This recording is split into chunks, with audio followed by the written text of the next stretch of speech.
Good morning, Your Honors. Case number IT 0474T.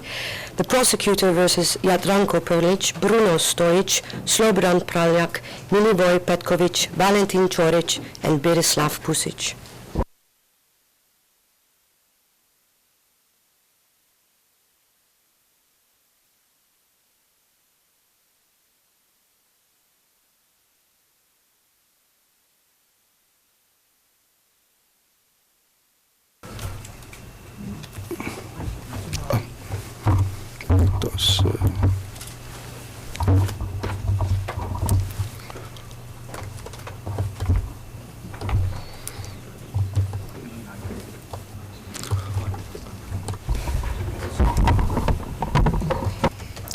Vous m'entendez? Can you hear me? Bien, je vais demander... Very well. May the parties... can we have the appearances, please? For the prosecution, glad to be back in court before Your Honors. Thank you for seeing us.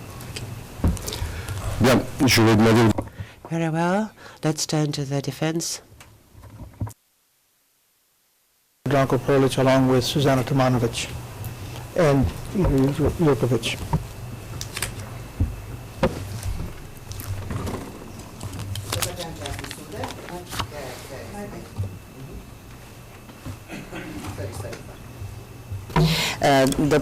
Good morning, Your Honors. Senka Nožica, together with Karim Khan and our legal assistant, Anna Kato.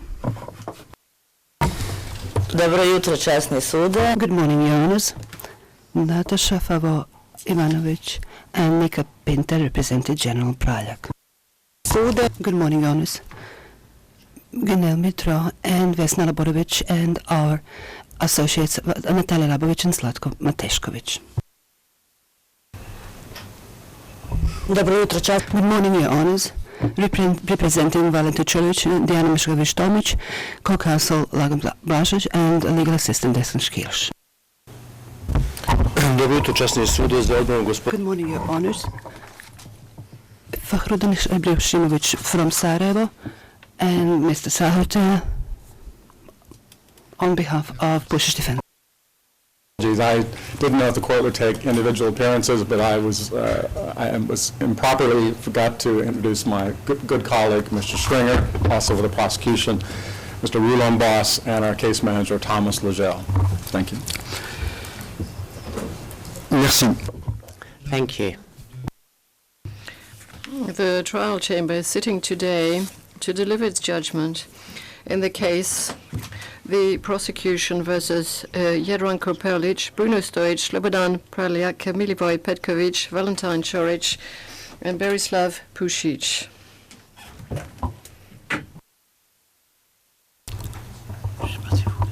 Je vais à présent... I shall now read out a summary of the Chamber's findings.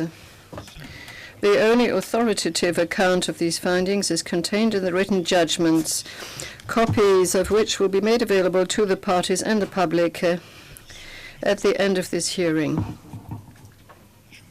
The Chamber would, first of all, like to thank all those people who have contributed to the smooth conduct of the trial since it commenced on 26th of April 2006, including the legal officers of the chambers.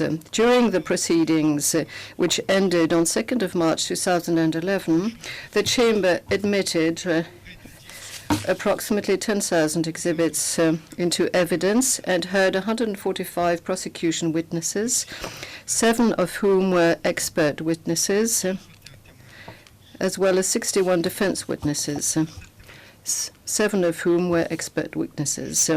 The judgment is a 2,629 pages long document divided into 6 volumes, including 4 annexes and partially dissenting or separate opinions by Judge Trexel and myself that reflect the complexity of this case. The case is based in particular on the allegations contained in the indictment. The prosecution charges the 6 accused with having participated in a joint criminal enterprise between the 18th of November 1991 and April 1994 that was designed to subjugate the Muslims and other non-Croats living in areas of the territory of the Republic of Bosnia and Herzegovina, which the Croatian community and later Republic of Herzegovina claimed as its own, in order to permanently remove them and to create a Croatian territory along the borders of the Croatian Banovina. The 6 accused are accused of having committed crimes in 8 municipalities and a whole network of detention centers over a period that lasted for almost 2.5 years, crimes that coincide with 26 counts of the indictment. It is alleged more specifically that as part of the joint criminal enterprise, the accused committed the crimes of persecution, count 1, murder, count 2, rape, count 4, deportation, count 6, forcible transfer, count 8, imprisonment, count 10, and inhumane acts, counts 12 and 15, as crimes against humanity. They are also accused of having committed grave breaches of the Geneva Conventions of 1949 in the form of willful killing, count 3, sexual assault, count 5, unlawful deportation, transfer, and confinement of civilians, counts 7, 9, and 11. Inhumane treatment, counts 13 and 16, and extensive destruction and appropriation of property not justified by military necessity and carried out unlawfully and wantonly, counts 19 and 22. Finally, they are also accused of cruel treatment, counts 14 and 17, unlawful labor, count 18, wanton destruction of cities, towns, and villages, or villages, count 20, destruction or willful damage to institutions dedicated to religion or education, count 21, and plunder of public or private property, count 23, as violations of the laws or customs of war. With regard to the municipality of Mostar, the prosecution alleges that the 6 accused carried out unlawful attacks on civilians, count 24, that they unlawfully inflicted terror on civilians, count 25, and that they inflicted cruel treatment by besieging East Mostar, count 26, which constitute violations of the laws or customs of war. I will initially deal with the findings of the Chamber concerning the crimes committed by members of the HVO. In the municipality of Mostar, as early as 1992, the municipal HVO, assisted by the HVO of the Croatian community of Herzegovina, embarked upon a policy aimed at placing Muslims living in the municipality at a disadvantage. Tensions between Croats and Muslims increased throughout 1992, in particular in the municipality of Prozor. On 23rd of October 1992, the HVO attacked the town of Prozor and its surroundings. When it took over the town of Prozor and the village of Prlić on 24th of October 1992, the HVO destroyed many Muslim homes and vehicles in the town and burned down one house and killed 2 people in Prlić. Your Honor, would you kindly slow down a little, please? Thank you.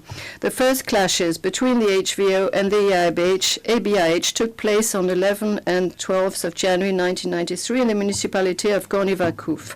On 16th of January 1993, pursuant to an order issued the day before, the main staff of the HVO demanded that the ABIH in Gornji Vakuf subordinate its troops to the HVO.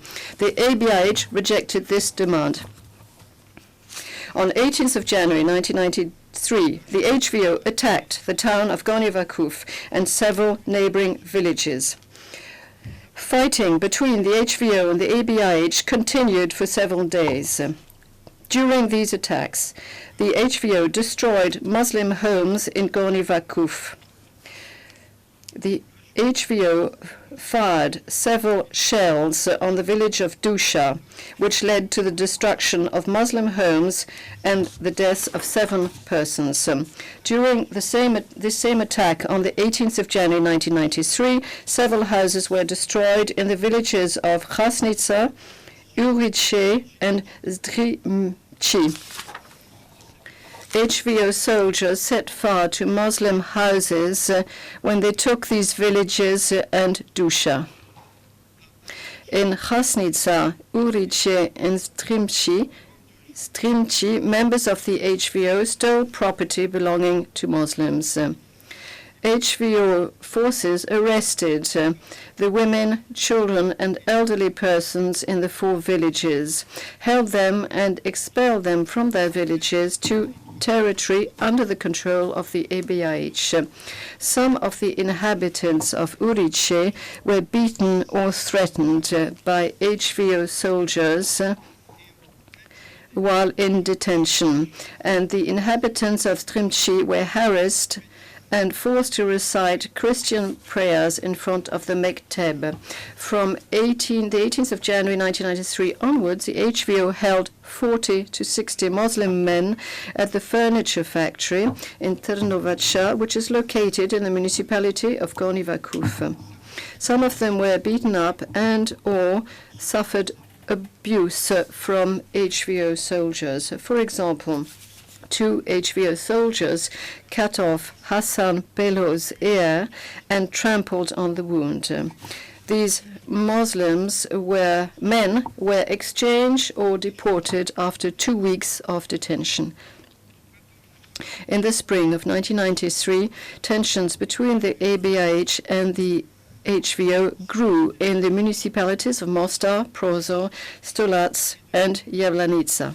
In April 1993, the HVO issued a new order expiring on 15th of April 1993 for the ABIH to be subordinated to the HVO in the municipality of Jablanica.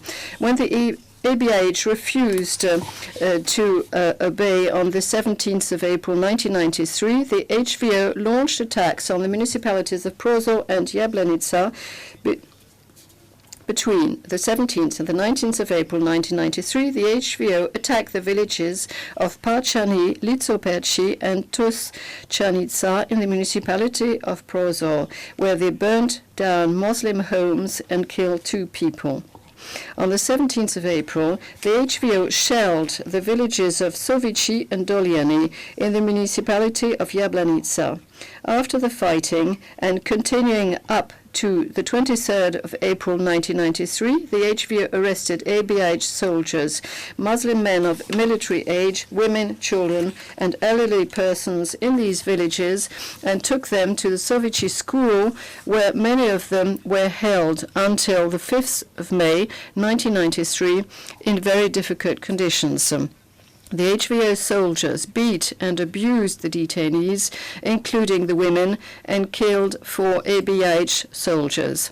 Some of the detainees were made to perform labor at HVO positions, while some of the male detainees were being taken to the Lyubuchki prison on the 18th of April 1993. They were severely beaten and humiliated by HVO soldiers, including members of the convicts battalion. From the 19th of April 1993, HVO soldiers assembled approximately 400 women, children, and elderly persons from the villages of Sovici and Doliani in houses in Yunozovici, in the municipality of Jablanica, where they held them until the 4th or 5th of May 1993 and treated them, some of them very cruelly. On the 5th of May 1993, following a visit from a joint HVO and ABH delegation, including Milivoje Petković and Berislav Pusic, as well as several representatives of international organizations, the HVO moved the detainees held at the Sovici school and in the houses of Yunu Sovici to Gorny Vakuf. On the 20th of April 1993, members of the HVO, including Mladen Dalitilic, held several ABH soldiers at a fish farm near Doliani in the municipality of Jablanica, where the latter were severely beaten, insulted, humiliated, and threatened with death. The same day, the HVO arrested Muslim civilians in the municipality of Chaplinia, including some prominent figures, and held them at the barracks in Grabovina and at the Dretel prison. On the 9th of May 1993, the HVO launched a major attack on the ABIH in Mostar, during which it took the residential neighborhood of Hranica, in which the headquarters of the ABIH were located. During this operation, that lasted several days, HVO soldiers blew up the Babar Beshir Mosque. HVO soldiers conducted mass arrests of Muslims in West Mostar and separated the men from the women, children, and elderly persons. The men belonging to the ABIH were held in the MUP building and at the Tobacco Institute, where they were savagely beaten. Other men, some belonging to the ABIH and others not, were held and beaten up at the Faculty of Mechanical Engineering. 10 ABIH soldiers died as a result of the violence exerted upon them.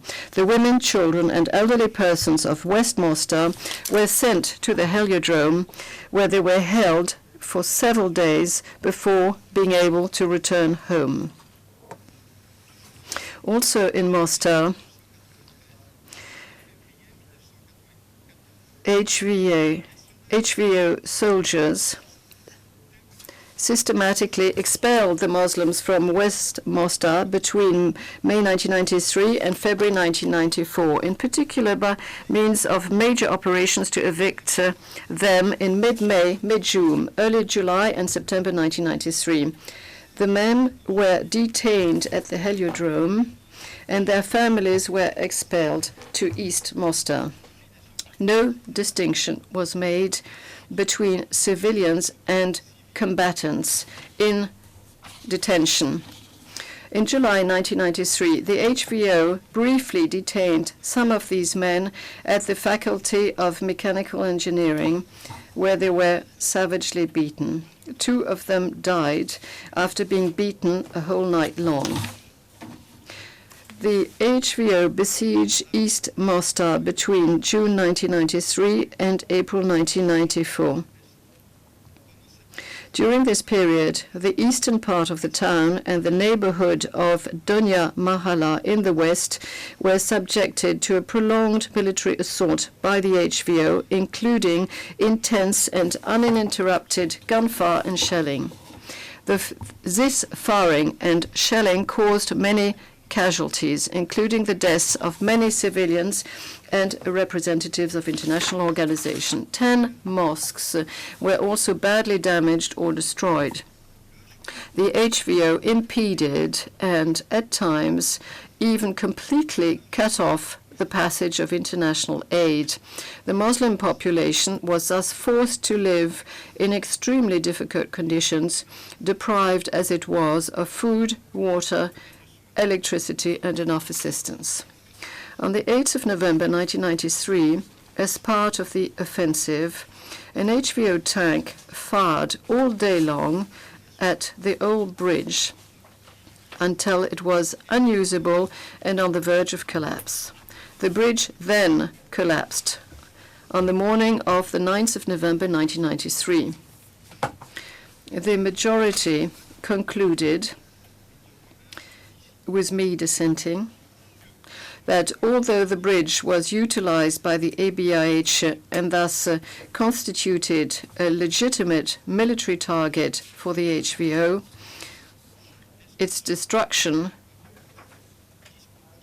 did disproportionately damage the Muslim civilian population of Mostar. HVO soldiers used extreme violence in their operations to evict the population of Mostar.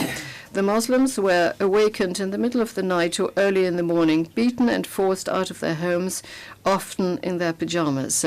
Many women, including a 16-year-old girl, were raped by HVO soldiers before being forced across the front line to East Mostar. The HVO soldiers also confiscated the keys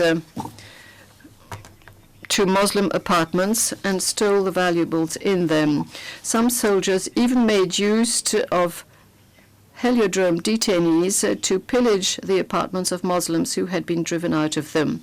The HVO conducted similar operations in other municipalities of Herceg-Bosna in the summer of 1993.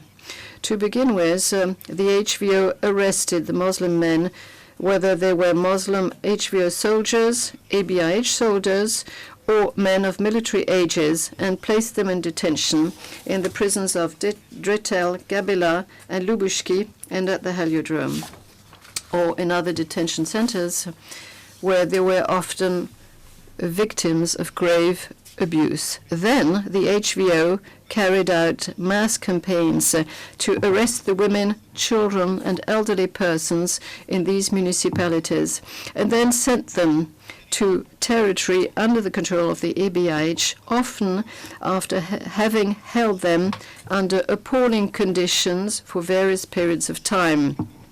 This was the case in the municipality of Chaplina, where the HVO carried out a mass campaign to arrest Muslim men from the 30th of June to mid-July 1993. On or around mid-July 1993, members of the HVO set fire to houses belonging to Muslims in Bivilio-Berdo, stole their property, and destroyed the mosques of Lokve and Vizici. Between July and September 1993, members of the HVO moved the women, children, and elderly people from the villages of Domanovici, Bivolier, Berdo, and Pocitelei, and from the town of Chaplina to the Chaplina silos, or to the territory under the control of the ABIH. The chamber concluded, or the majority concluded, with me dissenting, that on the 13th of July 1993, 2 young Muslim women were killed by HVO gunfire in Domanovici. In Bolvolier-Berdo, the HVO killed a crippled 83-year-old man. Several days later, on the 16th of July 1993, members of the HVO took part in the arrest of 12 Muslim men from the village of Bivolier-Berdo, killed them, burned them, and buried their bodies near a former bauxite mine at the village. The men, women, children, and elderly persons held by the HVO at the Chaplina silos between July and August 1993 were kept under very difficult conditions, sleeping on the floor without blankets, although it was very cold, with very little food and with no sanitary facilities. The HVO then transferred these persons to territory under the control of the ABIH. In early July 1993, in the municipality of Prlić, the HVO also conducted a mass and systematic campaign to disarm and arrest Muslim members of the HVIO, ABIH, soldiers and Muslim men of military age, and held them in the Dretel, Gabila, and Lubushki prisons and at the Heliodrome. Then, in July and August 1993, the HVO conducted a campaign to arrest and imprison the women, children, and elderly persons and transfer them from the municipality of Prlić. During these arrests, a 17-year-old girl was killed by an HVO soldier in a burst of gunfire. Several hundred persons, thus arrested, were held at various sites, in particular at the Ala Dinici school, where the conditions of confinement were extremely precarious. Having been held for several days to several months, some detainees were held until November 1993. The Muslims were transferred to Blagaj. In July 1993, the HVO burned down the Sultan Selim Mosque in Stolac, plundered and set fire to numerous Muslim homes in the village of Borojevici, and stole property belonging to Muslims in the village of Piesivac Kreda.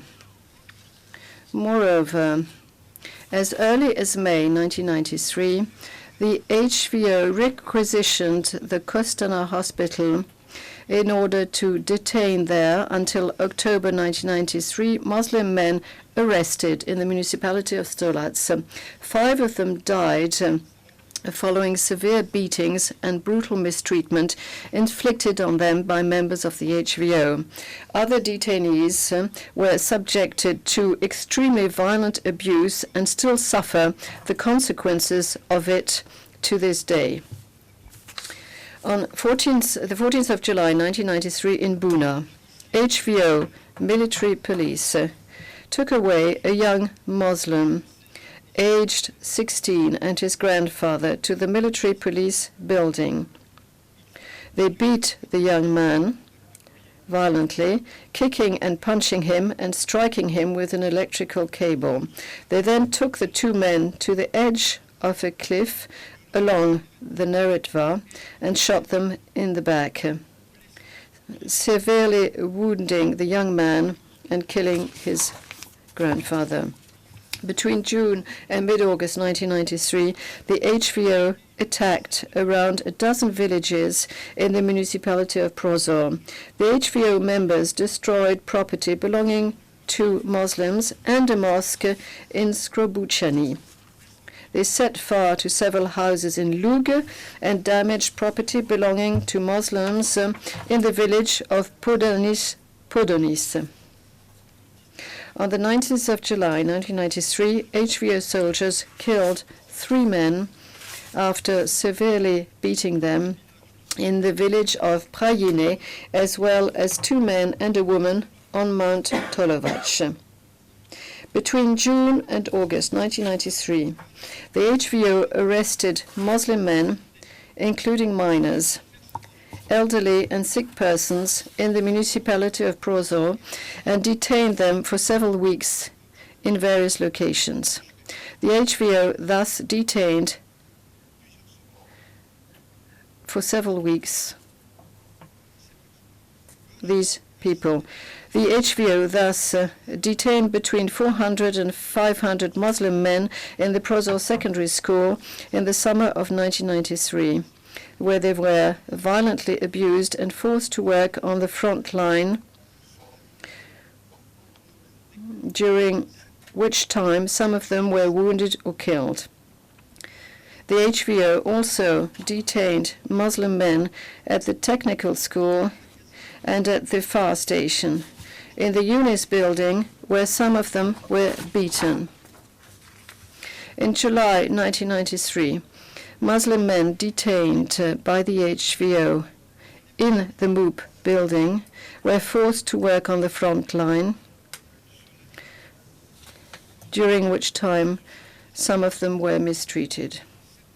Some detainees also suffered cruelty, including sexual assault. Moreover, 11 detainees were shot dead by HVO soldiers in Cherny Vre on the 31st of July 1993, while they were tied to each other with telephone cables around their necks and forced to march in the direction of the ABIH, serving as human shields.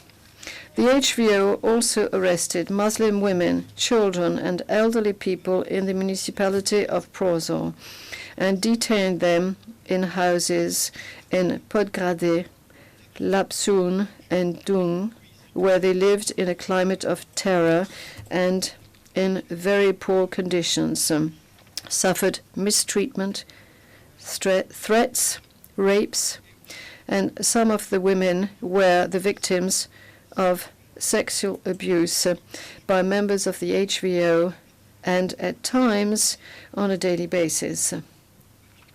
On the 28th of August 1993, the HVO transferred these persons to territory under the control of the ABIH and at that time fired at some of them, wounding them. Some of these women, children and elderly people returned to the municipality of Prlić some time later. The HVO once more arrested and detained them at Dunge, where they were subjected to psychological and physical violence, but also sexual assault until December 1993.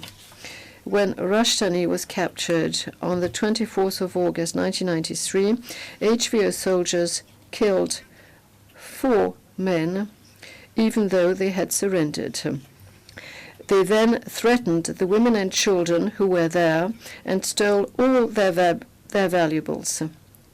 After this, the women and children had no other choice but to return to the territory under the control of the ABIH. Finally, in the municipality of Ljubuški,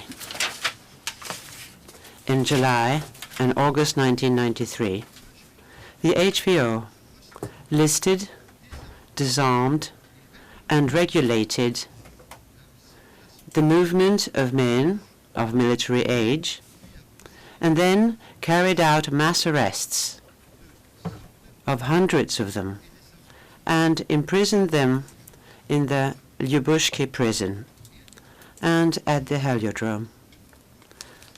Numerous Muslim homes became vacant in the municipality of Ljubuški and were then occupied by Croats from central Bosnia.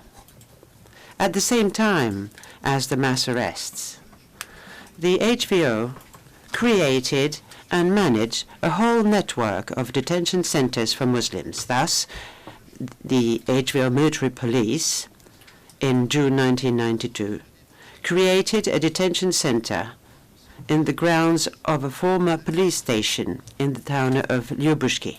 3 months later, the HVO opened the Heliodrome, a former military facility of the JNA to the south of the town of Mostar, and turned it into a detention center. The prisons of Drečel and Gabela, housed in former JNA barracks, started functioning as of April 1993. The Vojno detention center operated at least between August 1993 and January 1994.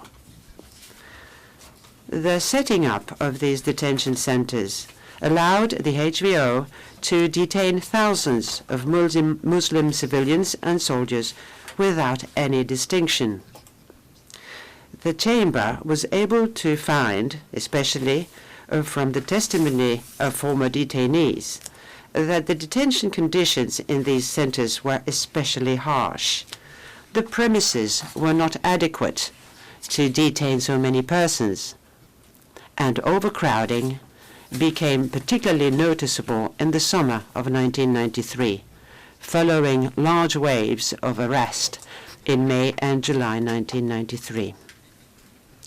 Detainees at the Ljubuški prison had barely any room to sit down on the ground. Those in Drečel prison were crammed into hangars and underground tunnels. Detainees in all the detention centers were undernourished, and the sanitary conditions were appalling. Some didn't even have access to toilets and had to relieve themselves in makeshift containers. Most of the time, they had no access to medical care adequate enough to treat the illnesses resulting from the insanitary conditions and the injuries caused by mistreatment.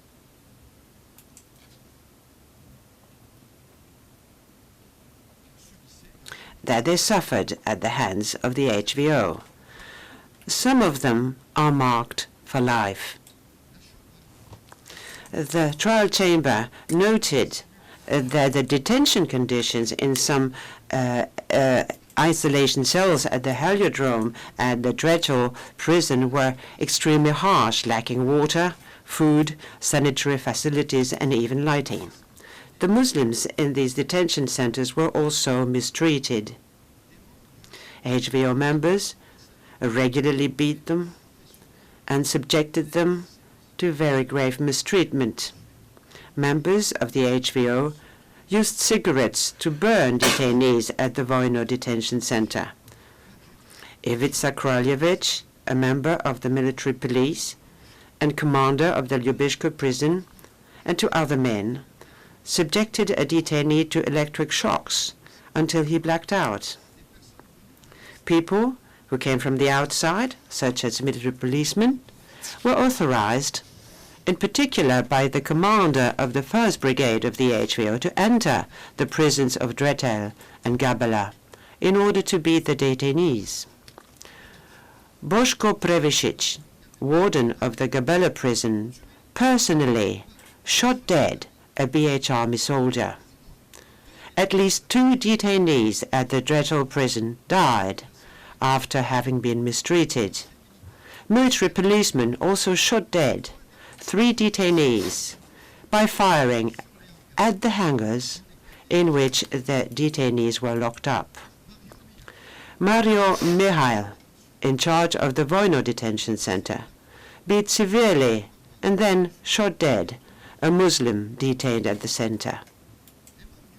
Members of the HVO also regularly insulted and humiliated detainees. At Drechel prison, detainees had to eat using utensils that were never washed and only had a few seconds to finish their meager rations under threat of punishment. And the detainees who did not eat fast enough had to lie down on the blazing hot tarmac and to roll on the ground without their shirts on.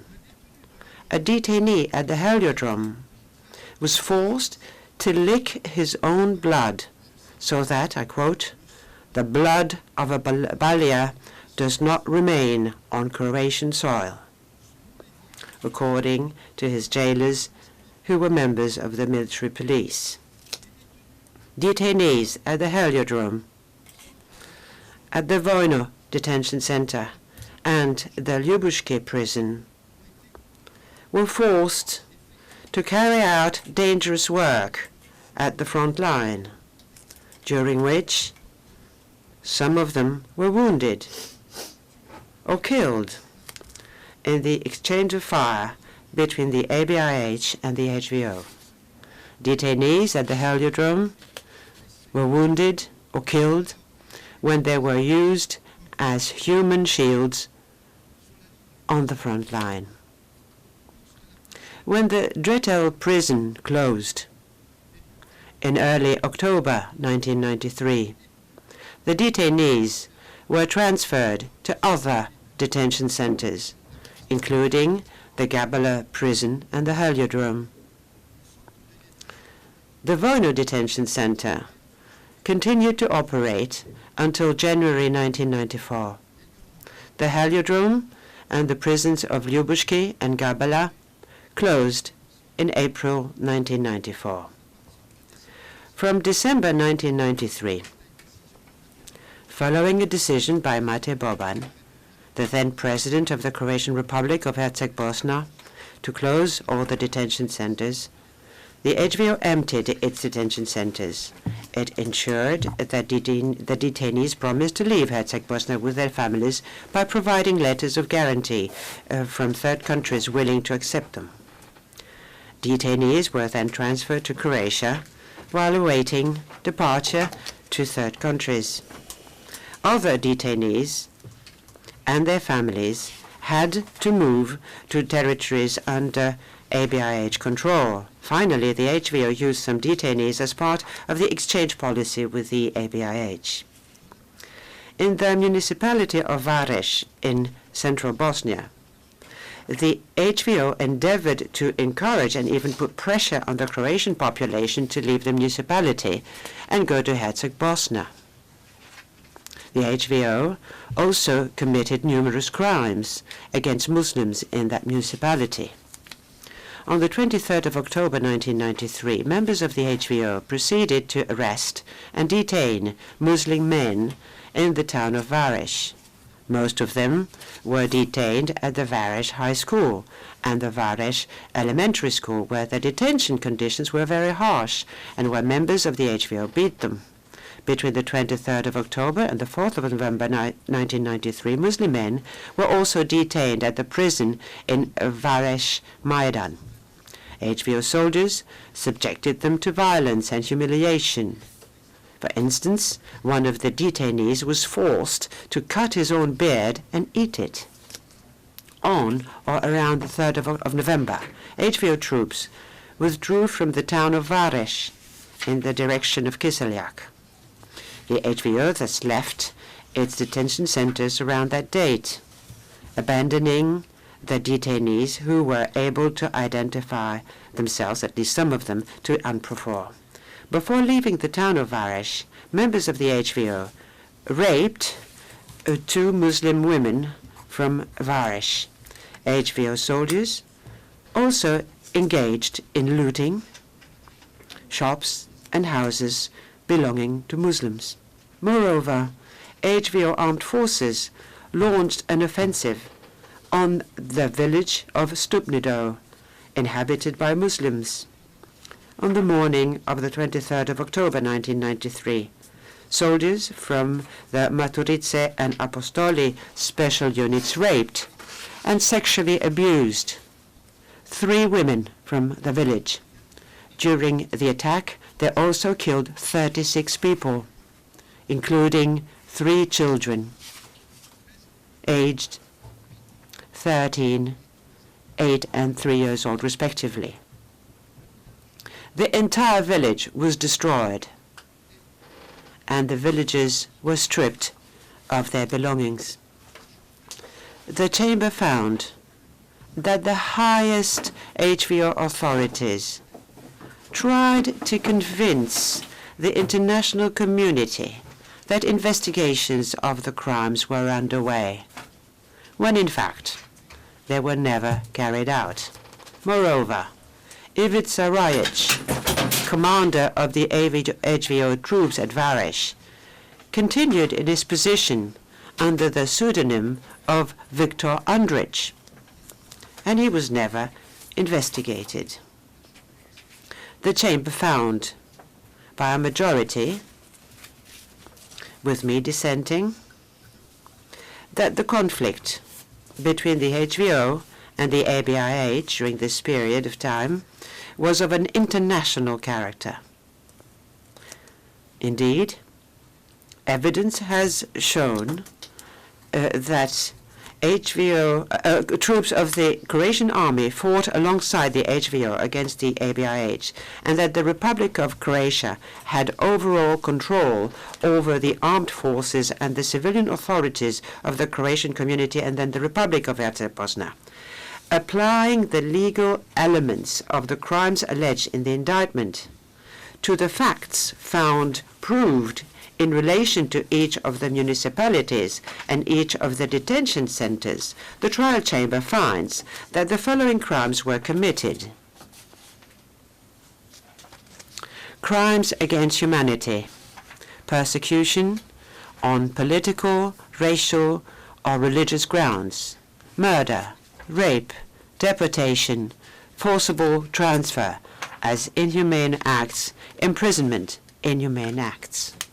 Grave breaches of the Geneva Conventions of 1949, willful killing, sexual assault as inhumane treatment, unlawful deportation of a civilian, and for unlawful transfer of a civilian, unlawful confinement of a civilian, inhumane treatment, extensive destruction of property not justified by military necessity and carried out unlawfully and wantonly, appropriation of property not justified by military necessity and carried out unlawfully and wantonly, and violations of the laws or customs of war, cruel treatment, unlawful labor, wanton destruction of cities, towns or villages, or devastation not justified by military necessity, destruction or willful damage done to institutions dedicated to religion or education, plunder of public or private property,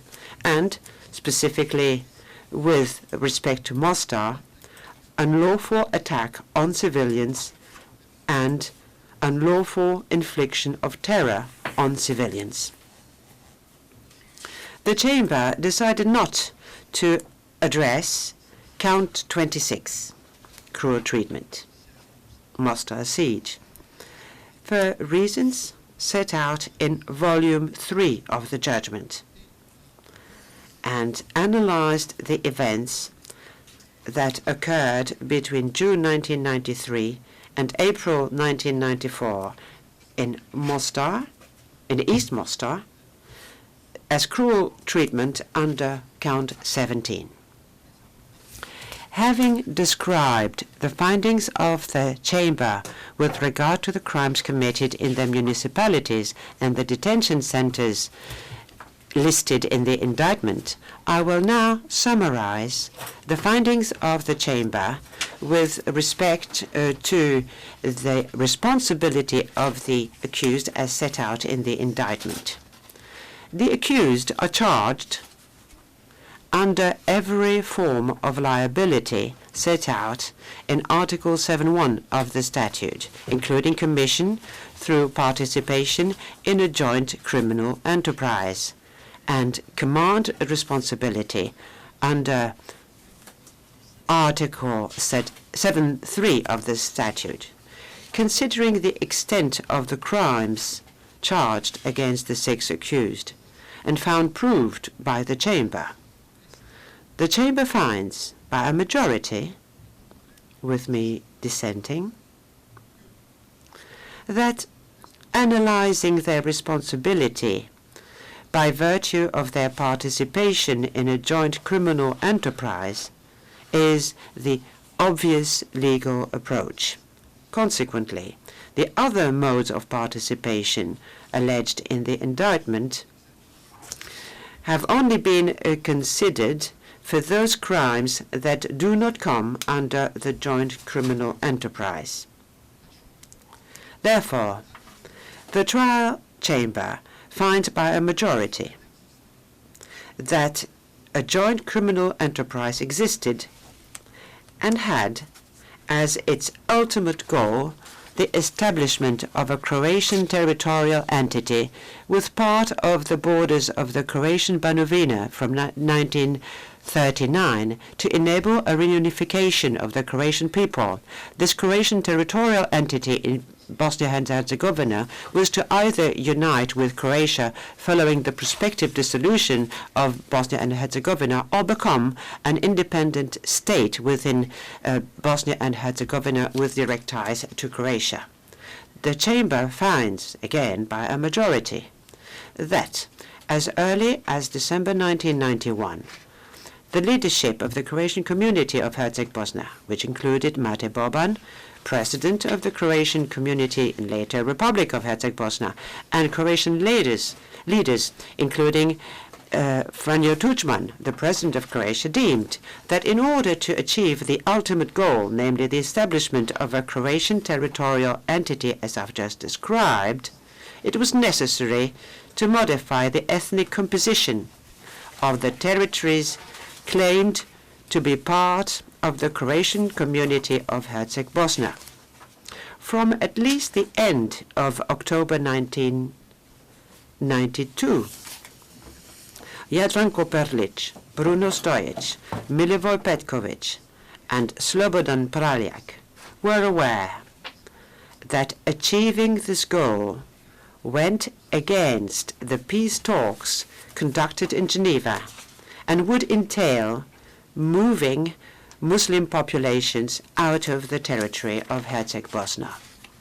Evidence establishes that as of mid-January 1993, the HVO leadership and certain Croatian leaders had the intention of consolidating HVO control over the provinces claimed to be Croatian and to proceed with the ethnic cleansing of these provinces to ensure that they had either a majority or an exclusively Croatian population. Therefore, the joint criminal enterprise was established as of mid-January 1993. The HVO conducted the military campaigns I described previously in the provinces it considered to be Croatian for the purpose of consolidating its presence. These military campaigns were accompanied by the displacement of the Muslim population.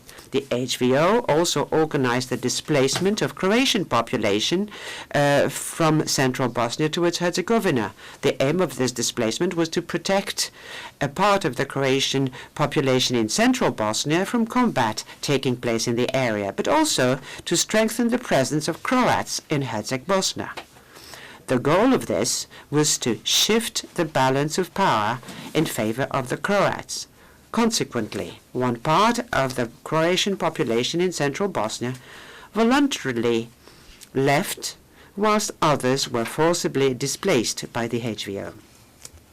The Chamber finds that the many crimes committed by HVO forces against the Muslims between January 1993 and April 1994 followed, for the most part, a clear pattern of conduct.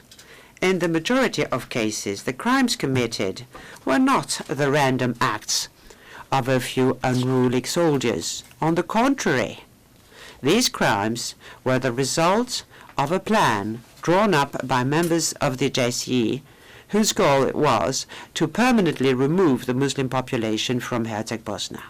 The Chamber is satisfied that the members of the Joint Criminal Enterprise were directing and coordinating events on the ground in order to commit the crimes described above. They implemented a system to expel the Muslim population living in the territory of Herzegovina, which consisted of the following: displacement and/or detention of civilians, murder and destruction of property during attacks, ill treatment and destruction during eviction operations, ill treatment and poor conditions in detention. The widespread and almost systematic use of detainees to carry out work on the front line, and even to serve as human shields at times, as well as the murders and maltreatment associated with this work and the use of human shields, and finally, the displacement of detainees and their families from the territory of Herzegovina following their release. Consequently, as part of the joint criminal enterprise, we have the crimes charged in counts 1, 2, 3, 6, 7, 8, 9, 10, 11, 12, 13, 14, 15, 16, 17, 18, 19, 20, 21, 24, and 25.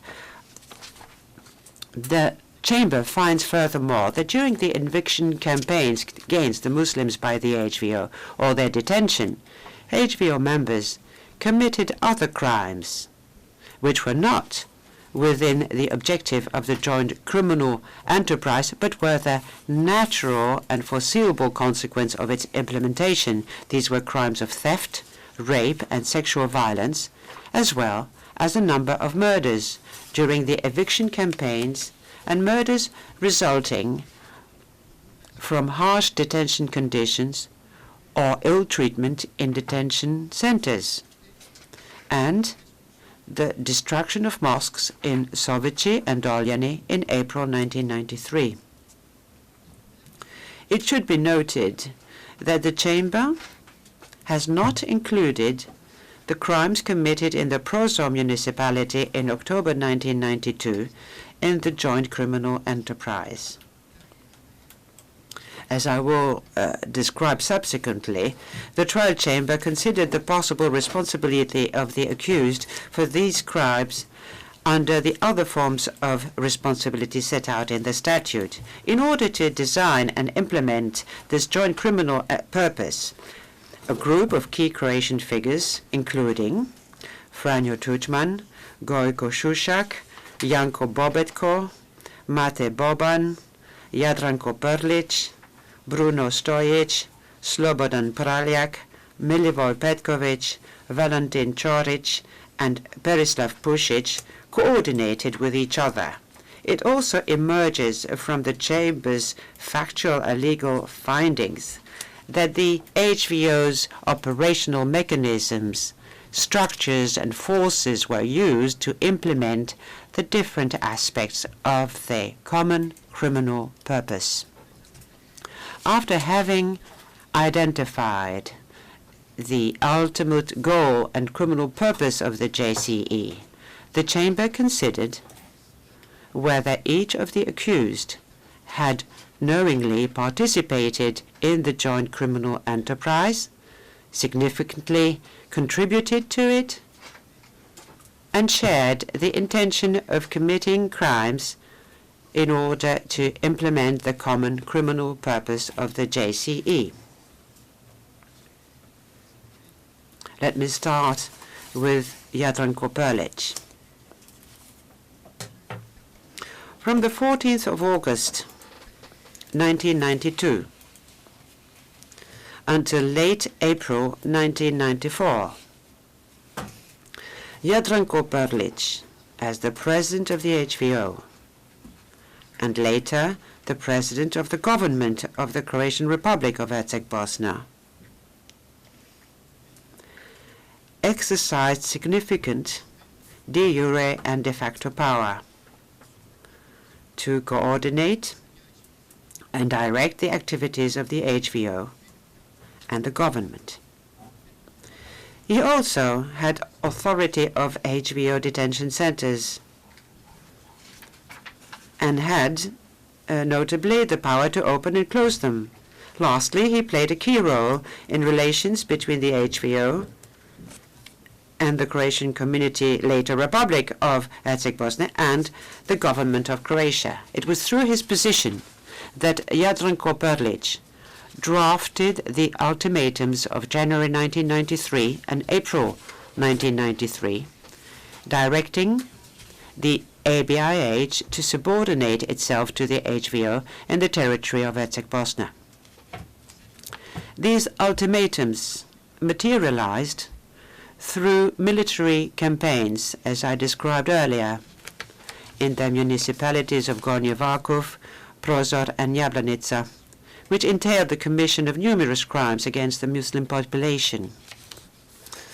The Chamber is satisfied that Jadranko Prlić significantly contributed to the implementation of this plan in these municipalities by planning, aiding, and abetting the crimes committed by members of the HVO. Jadranko Prlić also endorsed the arrests and detentions carried out by the HVO in Mostar as of the 9th of May 1993, and knowingly turned a blind eye to the increasingly violent ethnic cleansing operations in Mostar during the summer of 1993. On the 30th of June 1993, Jadranko Prlić issued a further call to arms to the Croats against the Muslims and accepted the simultaneous and systematic mass detentions of Muslims by the HVO in several municipalities considered to be Croatian by the leadership of the Croatian community, later Republic of Herzegovina. Jadranko Prlić endorsed the siege of Mostar by the HVO. Although the besieged Muslim populations lived under horrible deprivation and constant firing and shelling by the HVO, Jadranko Prlić personally contributed to blocking the arrival of humanitarian aid to this area of the town for months. Furthermore, Jadranko Prlić had knowledge of numerous crimes committed by members of the armed forces of the Croatian community and later Republic of Herzegovina. He was also aware of the difficult conditions under which Muslims arrested by the HVO were detained in the Dritel, Gabila, and Heliodrome prisons. Nevertheless, he justified the detention of Muslim civilians and refused to consider the reality of their situation. By doing so, Jadranko Prlić accepted and abetted the extremely precarious conditions and ill treatment of the detainees in several HVO detention centers. He was also informed that detainees from the Heliodrome and Vojno were being used on the front line and knew of the abuse suffered by these detainees while they worked on the front line or while they were used as human shields. By failing to intervene when he had the ability to do so, and by remaining in power whilst aware that crimes were being committed, the trial chamber finds that the only reasonable inference it can draw is that Jadranko Prlić aided and accepted the commission of crimes against Muslims resulting from their systematic detention by the HVO. Jadranko Prlić also endorsed the policy of deportation of the detained Muslims and their families to third countries via Croatia and participated in the virtually simultaneous displacement of Croats in central Bosnia to populate those territories claimed by Herzegovina.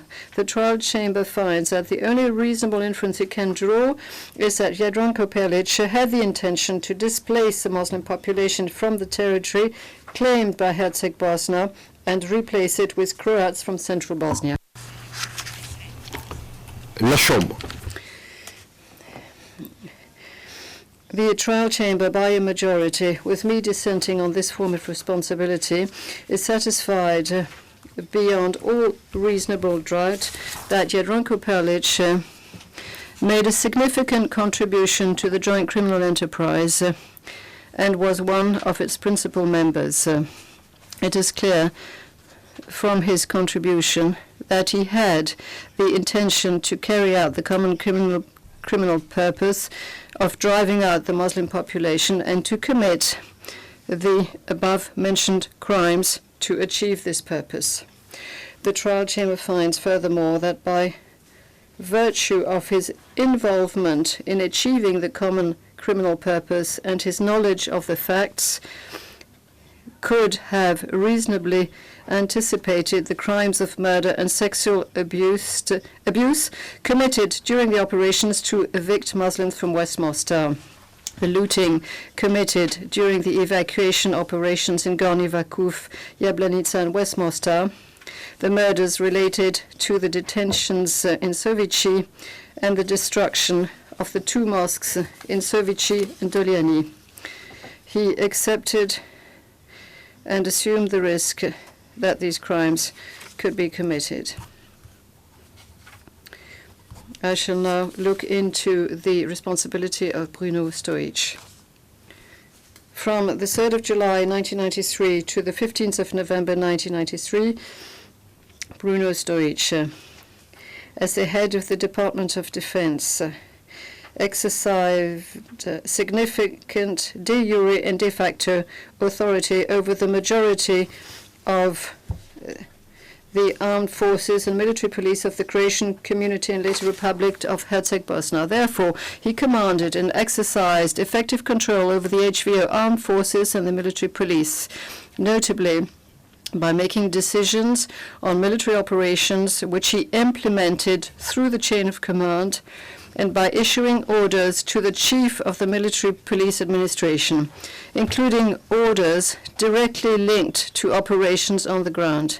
Bruno Prlić also took part in the setting up of the defense policy of the Croatian community and later Republic of Herzegovina by taking part in decisive meetings of the HVO. Furthermore, he represented the HVO at high-level peace talks. As part of his duties, Bruno Prlić facilitated the military operations of the HVO in Gornji Vakuf in January 1993.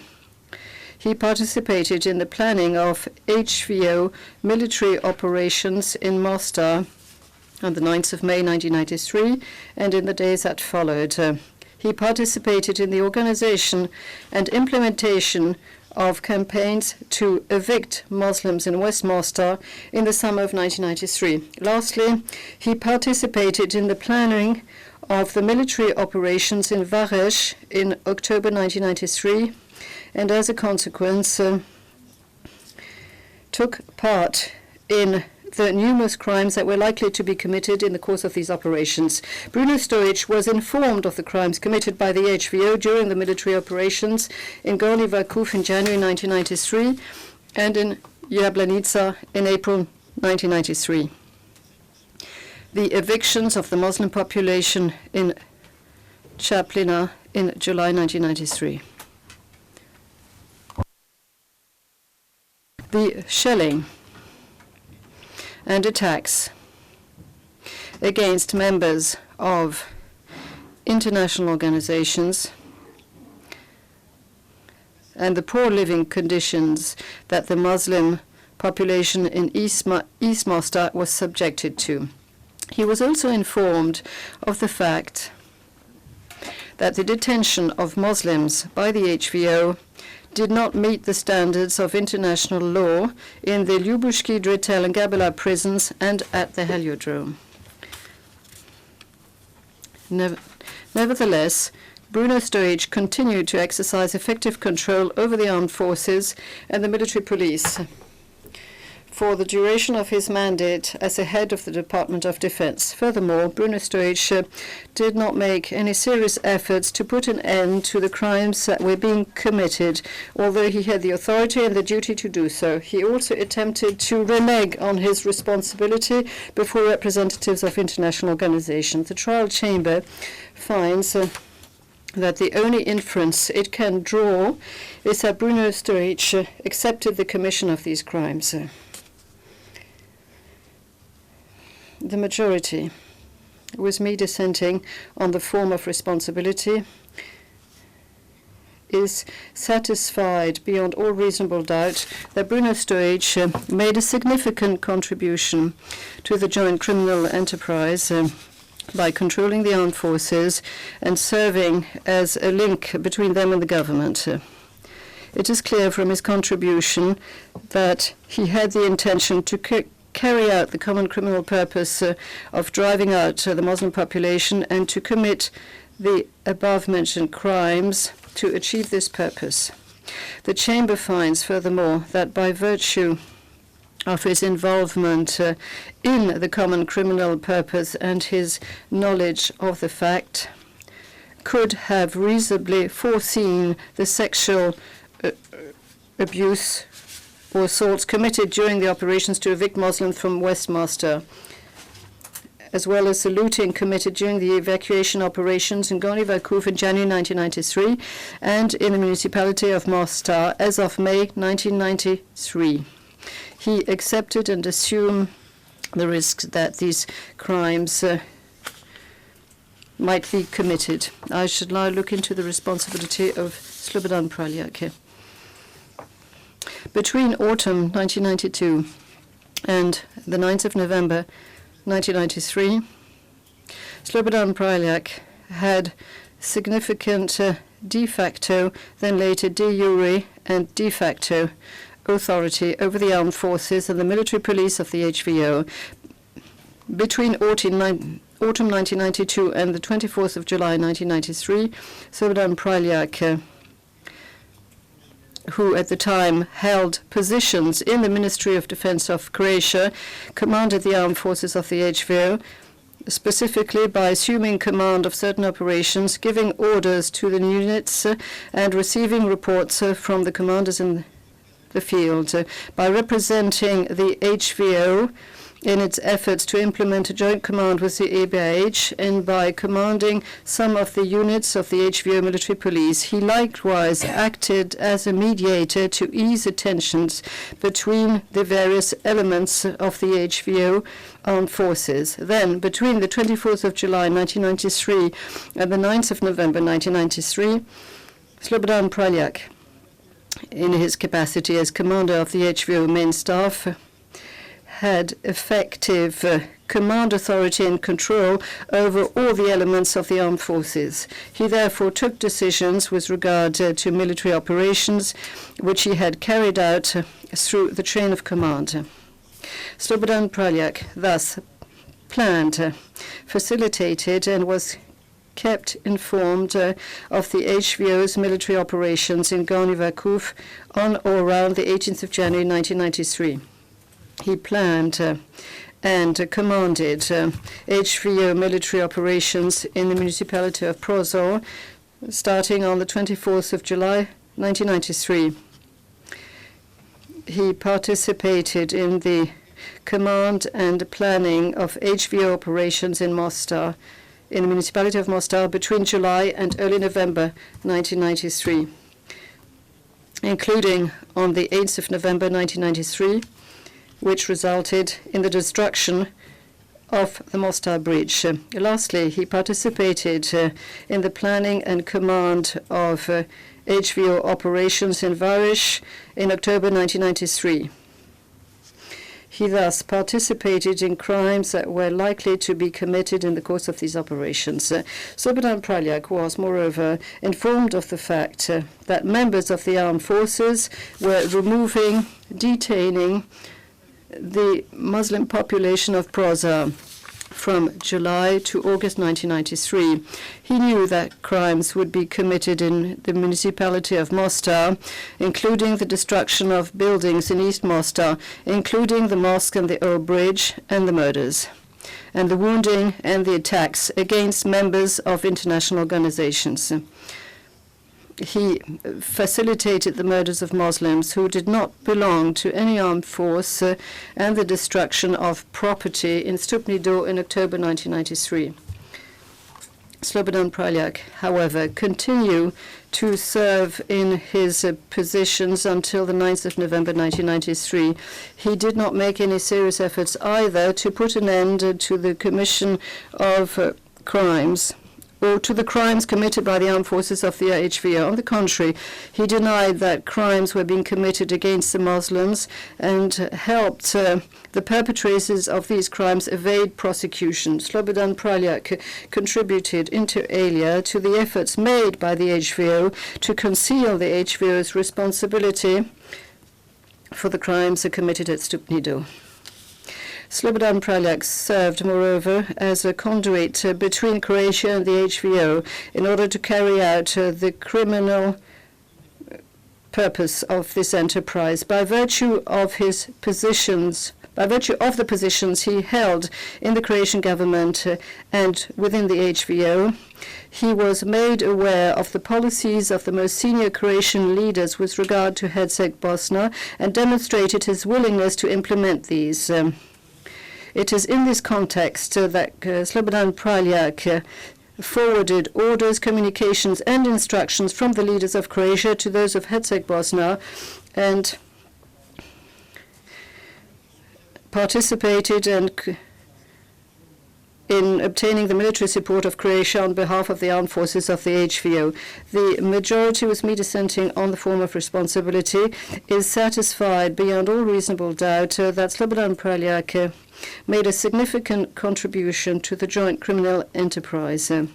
Furthermore, it is clear from his contribution that he had the intention to carry out the common criminal purpose of driving out the Muslim population and to commit the above-mentioned crimes in order to achieve this purpose.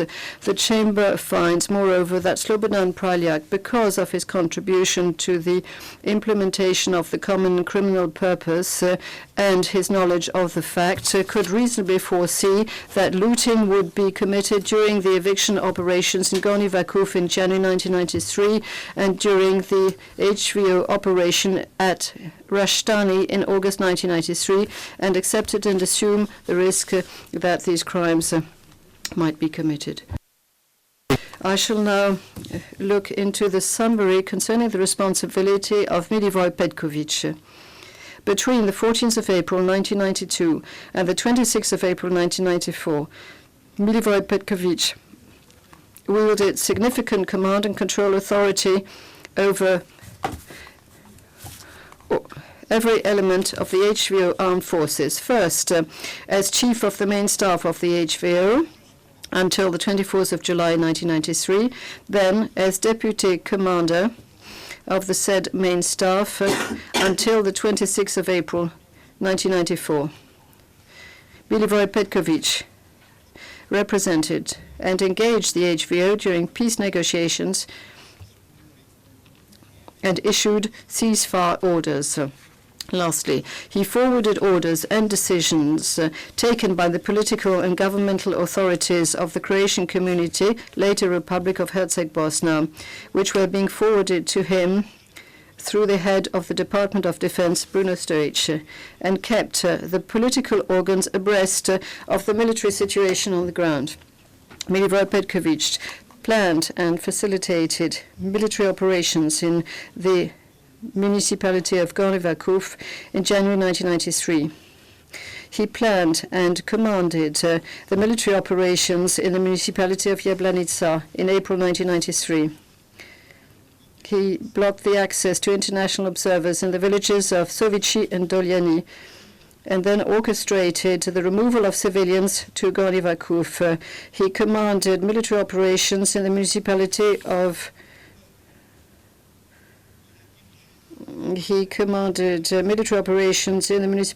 Prozor in April and June 1993, and planned the operations in July and August 1993.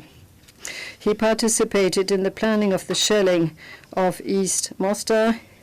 He prevented the Muslim population in East Mostar from gaining access to the humanitarian convoys, planned the military offensive against the old town of Mostar, including the assault on the 8th of November 1993, which led to the destruction of the Mostar Bridge. On the 30th of June 1993, he ordered the arrest of men who did not belong to any armed force in the municipalities of Mostar, Stolac, and Chaplina.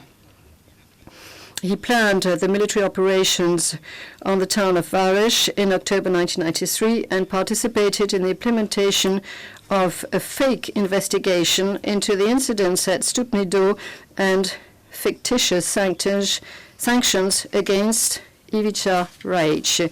He thereby took part in the commission of the crimes that were likely to be committed during the course of these operations. Milivoj Petković knew that numerous Muslims were detained in the HVO detention facilities, and he ordered and authorized detainees from the Heliodrome and the Vitina Otok camp to work on the front lines. Milivoj Petković, however, continued to exercise effective control over the armed forces until April 1994, although he was aware that their members had committed and were committing crimes. Milivoj Petković continued to command and control the HV units, included the KB Convicts Battalion, its ATG, and the Bruno Busic regiment, even though he knew that they had committed numerous crimes. By continuing to deploy them in the theater of operations, or at least by failing to take any measures to prevent the commission of new crimes, he encouraged or he abetted subsequent crimes to be committed. The majority, with me dissenting on the form of responsibility, is satisfied beyond all reasonable doubt that Milivoj Petković made a significant contribution to the joint criminal enterprise. Furthermore, it is clear from his contribution that he possessed the intention to carry out the common criminal purpose of driving out the Muslim population and to commit the above-mentioned crimes in order to realize this purpose. The Chamber holds, moreover, that Milivoj Petković, due to his contribution to the implementation of the common criminal purpose and his knowledge of the facts, could reasonably have foreseen that sexual assaults would be committed during the operations to evict the Muslim population from West Mostar between June 1993 and February 1994. And during the military operations in the town of Varese in late October 1993. That looting would be committed during the eviction operations in the municipality of Gornji Vakuf in January 1993 and in the municipality of Jablanica in April 1993. In the municipality of Mostar between June 1993 and February 1994, and during the military operations in the town of Varese in late October 1993. And lastly, that the mosques in Sovici and Dolyani would be destroyed during the operations conducted in the municipality of Jablanica in April 1993. He accepted and assumed the risk that these crimes might be committed. Moving on to the responsibility of Valentin Prlić. Between June 92 and the 10th of November 1993, Valentin Prlić, in his capacity as head of the military police administration, had significant de jure and de facto authority. There seems to be a problem. I can't hear the translation into BCS. Oh, no, I've got it now. Thank you. It's all settled. So let me start again. Between June 1992 and the 10th of November 1993, Valentin Prlić, in his capacity as head of the military police administration, had significant de jure and de facto authority over all of the units of the HVO military police. More specifically, Valentin Prlić wielded effective command and control authority over the units of the military police, specifically the authority to resubordinate the said units for combat actions. He had the ability to take part in efforts to fight criminal conduct within the HVO. He was able to control the movement of persons and of goods on the territory of Herzegovina and the movement of humanitarian convoys in particular. Lastly, he wielded significant authority over the way the network of HVO detention facilities operated. When he became Minister of the Interior of 10th of November 1993, he still retained the ability to take part in fighting criminal conduct within the HVO, and he still retained the authority to control the free movement of persons and of goods in the territory of Herzegovina, particularly the movement of humanitarian convoys. In connection with his office, Valentin Prlić knowingly committed certain units of the military police to the eviction operations in the municipalities of Gornji Vakuf in January 1993, Stolac and Čapljina during the summer of 93, and at Mostar between May and October 1993. He thereby facilitated the arrest and later the confinement of Muslims from these municipalities, contributing whilst operations were underway to the commission of the crimes I have described above. Valentin Prlić played a key part in operating the network of HVO detention facilities until the 10th of November 1993. He helped keep thousands of Muslims in confinement in harsh conditions, and during that confinement they were beaten, abused, humiliated. He regularly instructed or allowed them to be used to work at the front line. Moreover, despite the alarming information he was receiving, Valentin Prlić did nothing to prevent detainees from the Heliodrome from being sent to work at the front line, where many of them were killed or injured.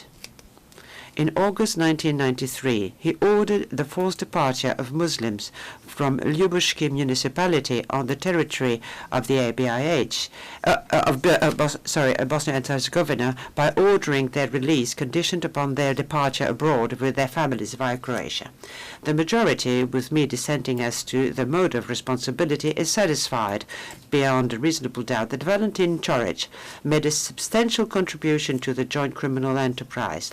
Moreover, his contribution makes clear that he had the intent to carry out the common criminal purpose of driving out the Muslim population and causing the crimes mentioned above to be committed in order to carry out this purpose. Lastly, the Chamber finds that because he contributed to the implementation of the common criminal purpose and was aware of the facts, Valentin Ćorić could reasonably foresee that such thefts would be committed during the eviction operations in the municipalities of Gornji Vakov in January 1993, that acts of sexual brutality and theft would be committed during the eviction operation in West Mostar, commencing in May 1993, and that, finally, certain detainees would die in August 1993 at Drexel prison as a result of mistreatment. He accepted and assumed the risk that these crimes might be committed. We shall now move to Berislav Prlić. Between April 1993 and April 1994, Berislav Prlić held several posts and received an ever-growing share of responsibility from the senior leaders of the HVO.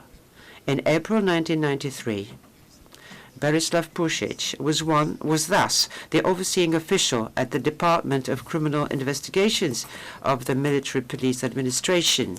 Starting in May 1993, he was seated on a commission for the exchange of prisoners and other persons, then became the president of its executive body, the Exchange Service, on the 5th of July 1993.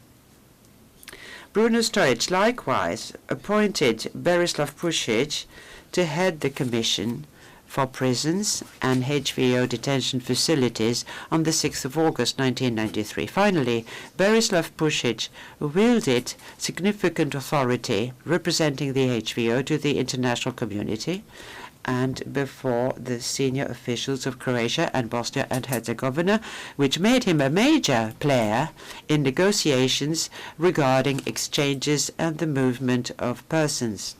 Berislav Prlić had knowledge of the mass arrests of Muslims from Herzegovina as early as April 1993, with the mass arrests that took place in the Jablanica municipality. He had knowledge of the very harsh conditions in which Muslims were confined at Sovietsky School and in the prisons at Drexel, Gabela, and Ljubuški, as well as at the Heliodrome, and about the mistreatment inflicted upon the detainees at the Heliodrome and at the Vojno detention facility.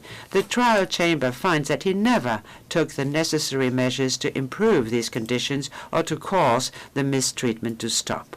As he continued to remain in office with the HVO, the chamber has found that the only permissible inference is that Berislav Prlić accepted these crimes. Berislav Prlić played an important role in the use of Heliodrome detainees for work assignments at the front line, as he was one of the persons who had the authority to allow this. He continued to send detainees to work at the front line when he knew that certain detainees had been there and died or had been injured. Berislav Prlić, therefore, contributed to the commission of these crimes.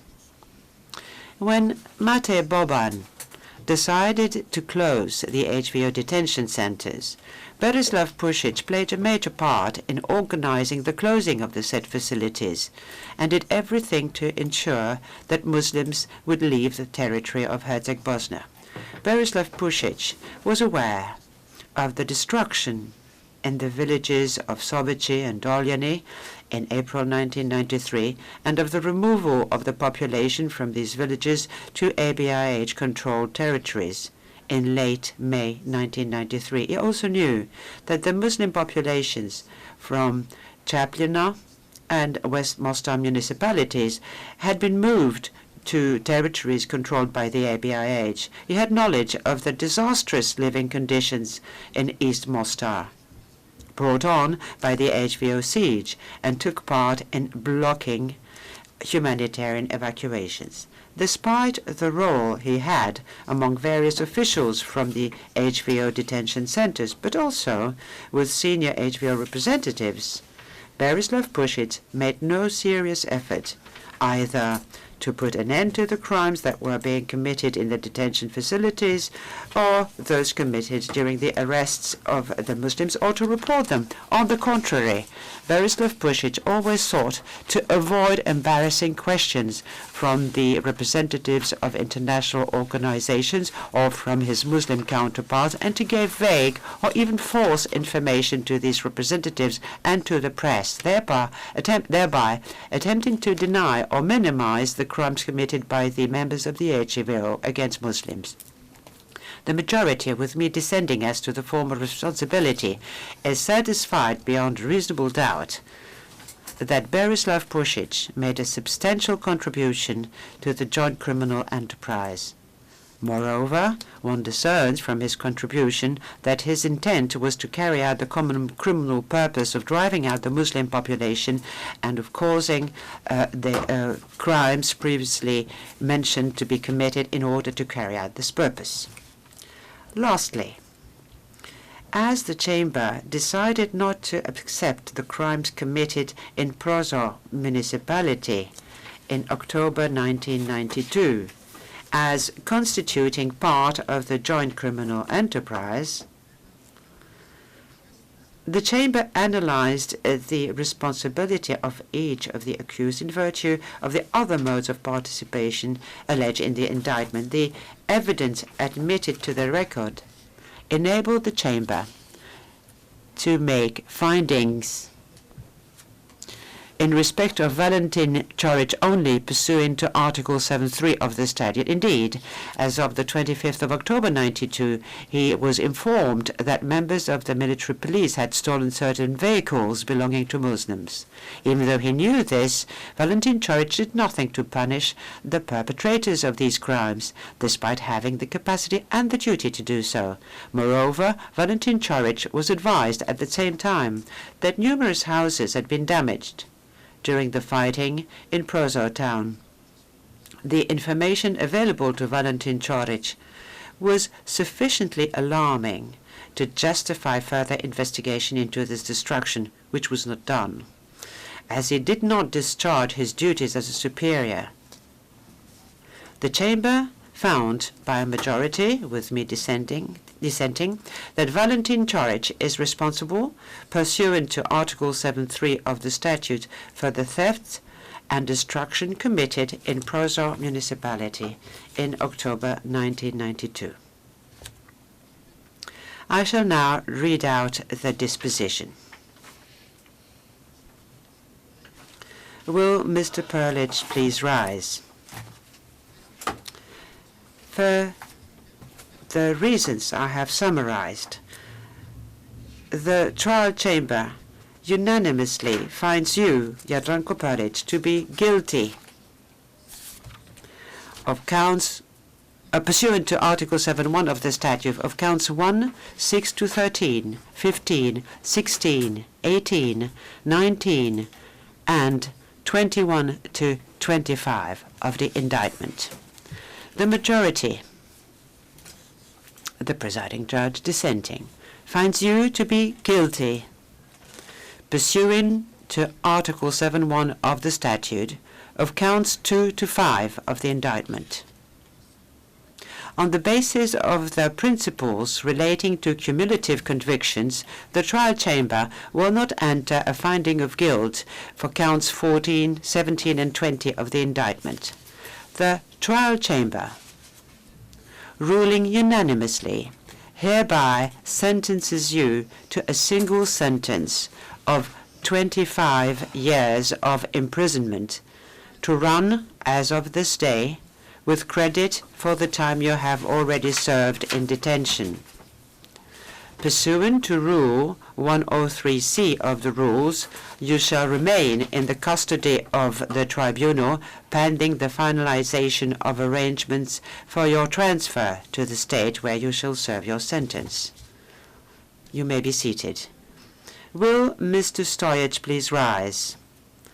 For the reasons I have summarized, the trial chamber, ruling unanimously, finds you, Bruno Stojic, to be guilty, pursuant to Article 7.1 of the statute, of counts 1, 6 to 13, 15, 16, 18, 24, and 25 of the indictment. The majority, the presiding judge dissenting, finds you to be guilty, pursuant to Article 7.1 of the statute, of counts 2 to 5, 19, and 21 to 23 of the indictment. On the basis of the principles relating to cumulative convictions, the trial chamber will not enter a finding of guilt for counts 14, 17, and 20 of the indictment.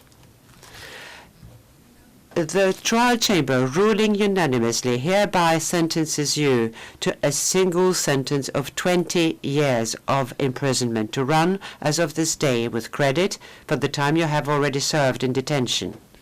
Pursuant to Rule 103C of the rules, you shall remain in the custody of the tribunal pending the finalization of arrangements for your transfer to the state where you shall serve your sentence. You may be seated. Will Mr. Prlić please rise? For the reasons I have summarized, the trial chamber unanimously finds you, Slobodan Prlić, to be guilty of counts 1, 6 to 13, 15, 16, 18, 19, 21, 24, and 25 of the indictment pursuant to Article 7.1 of the statute. The majority, the presiding judge dissenting, finds you to be guilty pursuant to Article 7.1 of the statute of counts 2, 3, 22, and 23 of the indictment, and enters a judgment of acquittal by a majority, the presiding judge dissenting, on counts 4 and 5 of the indictment. On the basis of the principles relating to cumulative convictions, the trial chamber shall not enter a finding of guilt for counts 14, 17, and 20 of the indictment.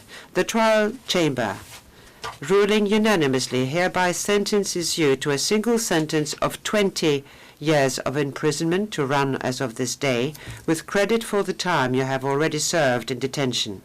Pursuant to Rule 103C of the rules, you shall remain in the custody of the tribunal pending the finalization of arrangements for your transfer to the state where you shall serve your sentence. You may be seated.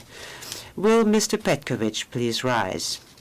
For the reasons I have summarized, the trial chamber unanimously finds you, Milivoj Petković, to be guilty pursuant to Article 7.1 of the statute of counts 1, 6 to 13, 15, 16, 18,